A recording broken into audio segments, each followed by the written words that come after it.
Hey everyone, it's Lisa from the blog Farmhouse on Boone.com, and today I'm going to show you how to make a soup that's been on my blog for quite a while. Been meaning to make a video to show you how to make it. It's one of our favorites, and that is roasted red pepper and tomato soup.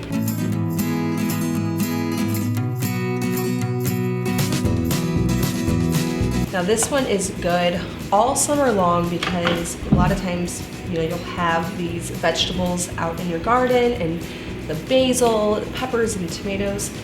But it's good in the fall as well. Anytime you can obtain these veggies, which in the modern day you can obtain them anytime, it's good because it's a nice hot meal. It uses homemade bone broth or store-bought, but it's great to get that good healthy bone broth in your diet year-round, and fall's a really easy time to do it just because it's hot and it warms you up. We like to serve this with a salad or with some homemade grilled cheese on sourdough bread.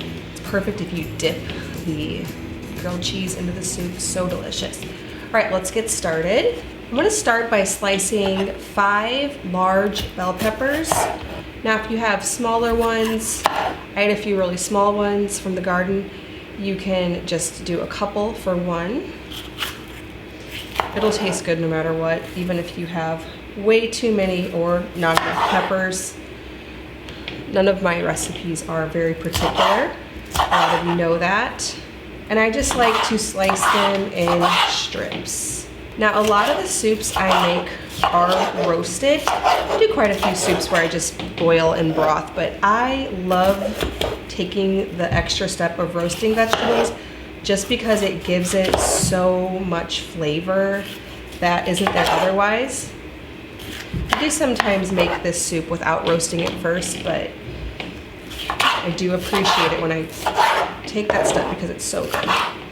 Almost like a caramelized flavor. Right now I'm just gonna lay them out on a parchment paper lined baking sheet. Now when you're roasting vegetables, the way to get the best flavor is by not overcrowding them. It can definitely make for some extra dishes, but you'll appreciate it for the flavor. All right, next I'm gonna get 3 pounds of tomatoes, roasting as well.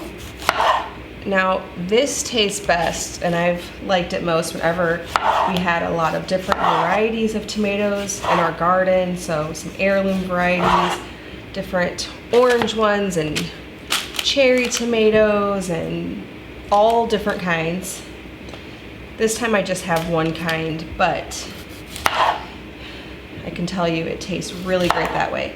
Now you wanna slice them pretty thin. The thinner you slice them, the more roasted and that kind of caramelized flavor will come through.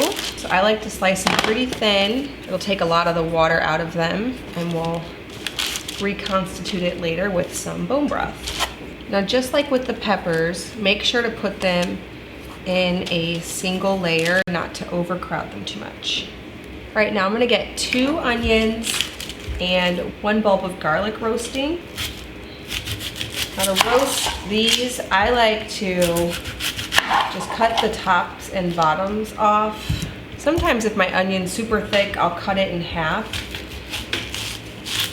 This one's pretty thin, but I'm gonna do it anyway. And then for the garlic, I'm just gonna cut the top off like that and put it in the baking dish. Right, now that all the veggies are cut up, I'm just gonna drizzle it with some coconut oil, about 3 tablespoons for all of these veggies, maybe 4. I just want them all kind of lightly coated with oil. I like to, when I'm roasting veggies, use oils with higher smoke points, not something like olive oil, because it smokes at a lower temperature, and I'm gonna be roasting at a pretty high temperature. I'm also gonna sprinkle the tomatoes with 1 teaspoon of salt.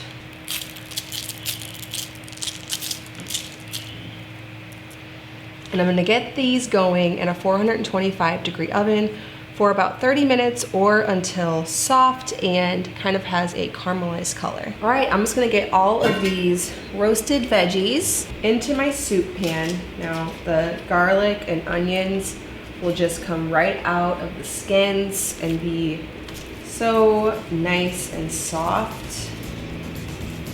With the garlic, you just squeeze it. It'll all come right out. You can just put it right in your soup pan. It takes a little squeezing to get it all out, but it's worth it because it's amazing. And the tomatoes should all be nicely caramelized.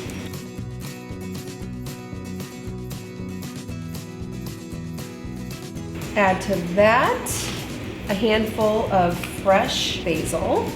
Just look at all that caramelized, roasted goodness that will soon be a soup. Then I'm gonna add a quart of bone broth.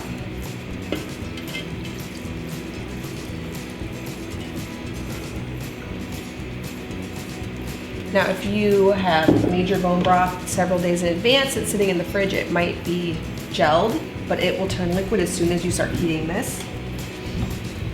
A half a tablespoon of organic brown sugar, or coconut sugar, or honey or maple syrup, whatever you prefer. Just a little sweetness makes this soup taste amazing. And 2 teaspoons of salt.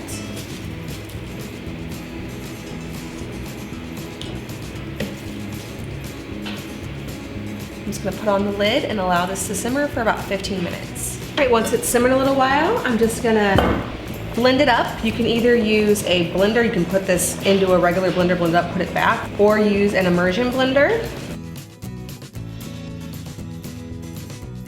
Now this is a soup that I like to get completely pureed. I don't really leave pieces like I do in my potato soup recipe.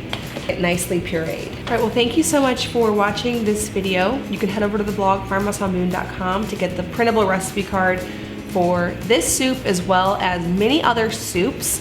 I have a whole soup playlist I'll leave a link for in the description below, as well as all my soup recipes from the blog so that you can get cooking some delicious soups this fall. All right, well if you're brand new to my channel, please hit that subscribe button. I make 2 new videos every week on food from scratch, natural living, and a handmade home. Thank you so much for stopping by the farmhouse.